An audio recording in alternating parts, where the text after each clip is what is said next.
आप सभी का GS centre and math solutioner YouTube channel में स्वागत है। आज मैं आप लोगों को पटवारी परीक्षा में पूछे जाने वाले कंप्यूटर के क्वेश्चन उसके बारे में आपको बताने वाला हूं। तो चलो देख लेते हैं, आप एक बार देख लेना। इसी टाइप के क्वेश्चन पूछते हैं तो कितना टफ रहेगा कितना हार्ड रहेगा ये आपको पता चल जाएगा। तो आपको इसी तरीके से जैसा मैं यहाँ पे क्वेश्चन आपको दूंगा सेम उसी तरीके से क्वेश्चनों की आप लोग तैयारी करना। तो पहला प्रश्न देखो यहाँ पे, एफ का उपयोग होता है। तो एफ का उपयोग क्यों होता है? तो एफ का फुल फॉर्म अगर आप जानते हो तो आसानी से बना सकते हो। तो हिंदी में यहाँ पे आंसर आपको लेना है, स लेना है, फाइलों को ट्रांसफर करने के लिए होता है। तो यहाँ पे देखो स में क्या लिखा है, इंटरनेट पर एक कंप्यूटर से दूसरे कंप्यूटर में फाइल को ट्रांसफर करने के लिए करते हैं। तो ये होता है एफ का उपयोग। दूसरा प्रश्न देखो, निम्नलिखित में से कौन सा मैलिशियस प्रोग्राम अपने आप नकल नहीं करता? तो देखो यहाँ पे आपको आंसर लेना है ट्रोजन हार्स। वायरस नकल करता है, वार्म भी नकल करता है, ठीक है, लेकिन ट्रोजन हार्स जो है वो अपने आप नकल नहीं करता है। तो यहाँ पे आंसर आ जाएगा, आ जाएगा, ट्रोजन हार्स आ जाएगा। चलो तीसरा देखते हैं। तीसरा, सामान्य रूप से मल्टीमीडिया कंप्यूटर सिस्टम के लिए निम्न में से कौन सी अनिवार्य आवश्यकता नहीं है? तो यहाँ पे आंसर आपको लेना है छोटी स्टोरेज डिवाइस। छोटी स्टोरेज डिवाइस अनिवार्य रूप से इसकी आवश्यकता नहीं होती है, ठीक है। तो आपको यहाँ पे लेना है, ब ऑप्शन लेना है। इसके बाद है चौथा है, MPG किस तरह के फाइलों का फाइल इन क्या है, एक सेकेंड ना, एक्सटेंशन है? तो यहाँ पे आंसर लेना है वीडियो, ठीक है। MPG जब भी हम बोलते हैं तो वहाँ पे वीडियो का जिक्र होता है, तो यहाँ पे आपको लेना है वीडियो लेना है। इसके बाद देखो पांचवा प्रश्न क्या, एक स्टोरेज लोकेशन में डाटा डालने की प्रक्रिया को कहा जाता है? तो डाटा डालने की प्रक्रिया को क्या कहा जाता है? राइटिंग कहा जाता है। तो यहाँ पे आंसर लेना है आपको, राइटिंग लेना है। चलो आगे देखते हैं। छठवां प्रश्न है, निम्नलिखित में से कौन सा नॉन वेलेटाइज मेमोरी के नाम से जाना जाता है? तो यहाँ पे आपको आंसर लेना है, CD रोम भी है, ठीक है, DVD भी है और हार्ड डिस्क भी है। तो तीनों के तीनों है, तो उपरोक्त सभी लेना है यहाँ पे। सातवां है, निम्नलिखित में से किसमें मैग्नेटिक डिस्क की तुलना में अधिक डाटा एक्सेस करने की गति होता है? तो यहाँ पे आंसर आपको लेना है, देखो यहाँ पे CD रोम दिया है, CD और DVD दिया हुआ है, ठीक है। तो अधिक डाटा एक्सेस करने वाला क्या होता है? हार्ड डिस्क होता है ना। तो यहाँ पे तो दिया नहीं है, चलो यहाँ पे आंसर में लेना है उपरोक्त में से कोई नहीं लेना है। इसके बाद है सर्च इंजन है, तो सर्च इंजन बताना है। तो मैंने कल ही आप लोगों को बताया था सर्च इंजन के बारे में, जैसे गूगल है, विकीपीडिया है, बहुत सारे सर्च इंजन में। तो बिंग है, आप बिंग भी ले सकते हैं, याहू भी ले सकते हैं सर्च इंजन। अब देखते हैं यहाँ पे जो पूछा है वो क्या है। तो सर्च इंजन क्या होता है? सर्च इंजन एक हार्डवेयर कंपोनेंट होता है। क्या ये सही है? गलत है। ये एक प्रोग्राम जो इंजनों को खोज करता है, ये भी गलत है। इंजनों को खोज नहीं करता, डाटा को खोज करता है, ठीक है। चलो आगे देखते हैं। इसके बाद है एक प्रोग्राम जो वर्ल्ड वाइड वेब में दस्तावेजों की खोज करता है। क्या ये सही है? बिल्कुल सही है, डाटा की खोज कर रहा है। ये दस्तावेज मतलब डाटा की खोज करता है, तो ये क्या है? आंसर सही है। तो यहाँ पे स लेना है। आगे द को भी देख लेते हैं, एक मशीनरी इंजन जो डेटा को खोज करता है। तो मशीनरी इंजन नहीं कह सकते, वो एक प्रोग्राम ही करता है, ठीक है, वो एक प्रोग्राम है, कोई मशीन नहीं है, इसलिए यहाँ पे आंसर आपको स लेना है।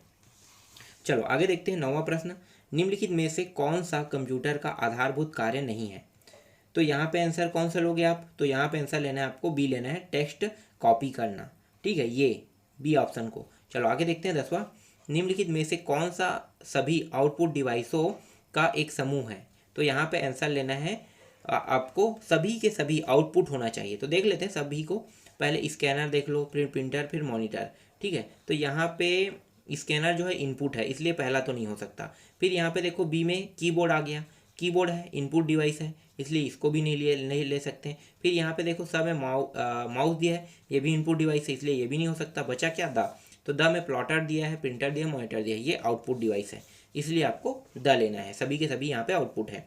चलो आगे देखते हैं। 11वां, एक निर्गम कागज के मुद्रण हेतु वह प्रिंटर जो प्रकाश किरण का प्रयोग करता है और स्याही के कण कागज पर संचारित होते हैं उसे सबसे अच्छा वर्गीकृत किया जाता है।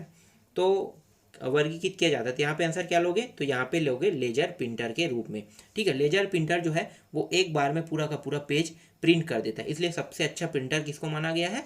लेजर प्रिंटर को, इसलिए यहाँ पे आंसर लेना है लेजर प्रिंटर। इसके बाद 12वां देखो, निम्न में से कौन से सिर्फ लाइन प्रिंटर के ग्रुप है? तो यहाँ पे देखो डॉट मैट्रिक्स प्रिंटर है, ड्रम प्रिंटर है, फिर ड्रम प्रिंटर, ब में चैन और बैंड प्रिंटर दिया हुआ है, फिर चैन ब्रांड, ये बहुत सारे दिया, मतलब वही चीज़ें। तो यहाँ पे लाइन प्रिंटर बस को हमें बताना है, ठीक है। तो यहाँ पे ब ऑप्शन है ना, उसको लेना है। ड्रम प्रिंटर जो है वो लाइन को प्रिंट करता है, चैन और बैंड प्रिंटर जो है ये भी लाइन प्रिंटर है, ठीक है, एक लाइन को एक बार में प्रिंट करता है। चलो आगे देखते हैं। वह प्रिंटर जिस पर कैरेक्टर या अक्षर किसी मैकेनिकल इम्पैक्ट के बिना बनते हैं उसे कहते हैं। तो उसे हम क्या कहते हैं, उसे हम नॉन इम्पैक्ट प्रिंटर कहते हैं, ठीक है। तो यहाँ पे आपको लेना है नॉन इम्पैक्ट प्रिंटर। क्यों नॉन इम्पैक्ट प्रिंटर, वो लेजर प्रिंटर की जो हमने आपको बात बताया था ना, वही चीज़ यहाँ पे आएगा। लेजर प्रिंटर जो है वो बिना ड्रम और बिना किसी का एक मिनट क्या है कैरेक्टर के बनता है, ठीक है। चलो आगे देखते हैं।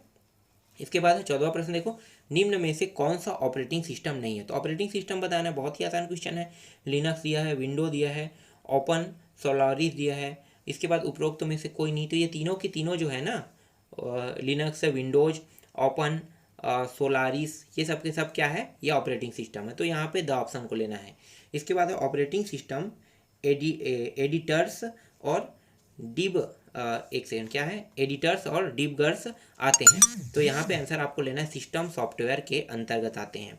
इसके बाद 16 है ओपन, यहाँ पे हर बार ओपन लिख दिया है, ये ओपन होना चाहिए ना। ओपन सोर्स ऑपरेटिंग सिस्टम के बारे में निम्नलिखित में से कौन से सही है।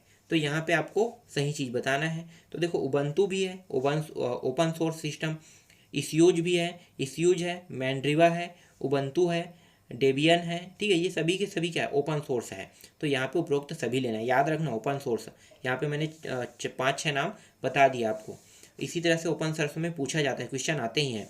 इसके बाद 17वां, A2A4 इंगित करता है, क्या इंगित करता है, A2A4 क्या इंगित करता है ये बताना है। तो यहाँ पे आंसर लेना है, ब लेना है, सेल A2 से सेल A4 तक के इंगित करता है। चलो आगे देखते हैं। इसके बाद 18वां है, एक पैराग्राफ इंडेंट, ठीक है, बढ़ाने के लिए खालिस्तान शॉर्टकट की का प्रयोग करें। तो यहाँ पे आंसर आपको लेना है Ctrl+M लेना है, ये शॉर्टकट की है। चलो आगे देखते हैं। इसके बाद है वेरिफिकेशन की प्रक्रिया। तो वेरिफिकेशन की प्रक्रिया, तो यहाँ पे आंसर लेना है ऑथेंटिकेशन, ठीक है, और ऑथेंटिकेशन की लेना है यहाँ पे। इसके बाद निम्न में से कौन एड्रेस हर रोज नहीं बदलता है। तो कौन नहीं बदलता है, तो यहाँ पे आंसर लेना है स्टैटिक आईपी, ठीक है। स्टैटिक आईपी जो होता है वो अपना एड्रेस जो है वो हर रोज नहीं बदलता है। तो ये रहेगा इसका आंसर। तो यहाँ पे मैंने आपको 20 प्रश्न बता दिया, ठीक है। इस 20 प्रश्न की अच्छे से तैयारी करना और इसी से संबंधित क्वेश्चन जितने भी आपको मिल सकता है वो सारे क्वेश्चन पढ़ना, क्योंकि सेम इसी पैटर्न में क्वेश्चन आएंगे।